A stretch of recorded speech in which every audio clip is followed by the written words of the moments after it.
நீங்கள் பார்க்கும்போது தெரியும்.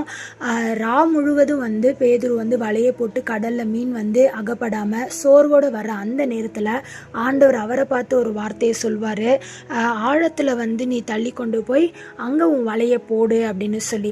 அப்போவும் சீமோன் ஒரு வார்த்தையை என்ன சொல்வார் அப்படின்னா, நான் முழுவதும் பிரயாசப்பட்டேன், ஒன்றுமே அகப்படலை அப்படின்னு ஒரு அவ்விசுவாசமான காரியம் மட்டும் இல்லை, அவருடைய சூழ்நிலை நிமித்தமாக பேசக்கூடிய ஒரு சோர்வின் வார்த்தையாகவும் அது இருக்குது.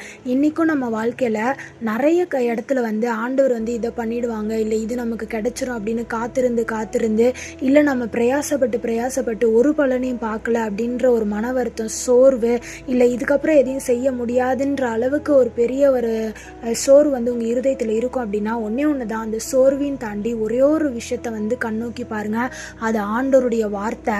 நீங்கள் நினைக்கலாம், ஓகே அந்த இடத்துல இருக்குன்றனால ஆண்டவர் போக சொல்கிறாரு, அப்படி கிடையாது. ஆண்டவர் ஒரு இடத்துல உங்களை போடுன்னு சொல்லிட்டாரு அப்படின்னாலே அந்த இடத்துல தைரியமாக நீங்கள் உங்கள் வலையை போடலாம். அவருடைய வார்த்தை நிமித்தம் அந்த இடத்துல மீனே இல்லைனா கூட மற்ற இடத்துல இருக்க எல்லா மீனும் அந்த இடத்துல சரண்டர் அடையும். அதே மாதிரி தான் உங்கள் வாழ்க்கையில் வைத்திருக்கிற அநேக ஆசீர்வாதங்களும் அப்படிதான். ஆண்டவர் வாக்கு கொடுக்கலன்னா நீங்கள் பயப்படலாம், ஆனால் ஆண்டவர் நான் தருவேன்னு சொல்லிட்டு அவர் நிச்சயம் அவர் தந்துட்டாருன்னு அதுக்கு அர்த்தம். அவர் கொடுப்பேன்னா அவர் கொடுத்துட்டாருன்னு அர்த்தம். ஸோ இன்றைக்கும் உங்கள் வாழ்க்கையில் இருக்கிற சில காரியங்கள் ஆண்டவர் வாக்கு தத்தம் பண்ணபடி உங்கள் சூழ்நிலை இல்லை அப்படின்னா ஒன்று நினச்சிக்கோங்க, அவர் எந்த நாளிகளில் உங்கள் வாழ்க்கையில் ஒரு வார்த்தையை கொடுத்தாரோ, நான் செய்வேன்னு சொன்னார்னா அதை நிச்சயம் அவர் செய்து முடித்துட்டார்னு அர்த்தம். அதுக்கான நேரம் வரும்போது அந்த முடிக்கப்பட்ட காரியத்தை உங்கள் கண்கள் காணும். அது வரைக்கும் சூழ்நிலைகள் வேறு மாதிரி தான் இருக்கும். ஈவன் இப்போ இவரே எடுத்துக்கோங்க, போய் வலையை போடுன்னு சொல்லும்போது அந்த இடத்துல கூட நான் வலையை போட்டுட்டு தான் வந்தேன்ற மாதிரியான ஒரு தாட் வந்திருக்கும் தானே. ஆனால் அந்த இடத்துல வலையை போட்டால் மட்டும் மீன் அகப்படாது, கர்த்தருடைய வார்த்தை நிமித்தமாக அகப்படுகிற காரியங்கள் தான் உண்மையான ஆசீர்வாதம். ஸோ உங்கள் வாழ்க்கையில் கர்த்தர் என்ன சொன்னாரோ அது நிச்சயமாய் செய்து முடிப்பார். அது சொன்ன நாளிகளை முடிஞ்சிடுச்சுன்னு அர்த்தம். ஸோ அதை விசுவாசித்து அதை பெற்றுக்கொள்ளுங்க. சூழ்நிலைகளை பார்க்காதீங்க, உங்கள் பிரயாசத்திற்கு பலன் இல்லைன்னு நினைக்காதீங்க.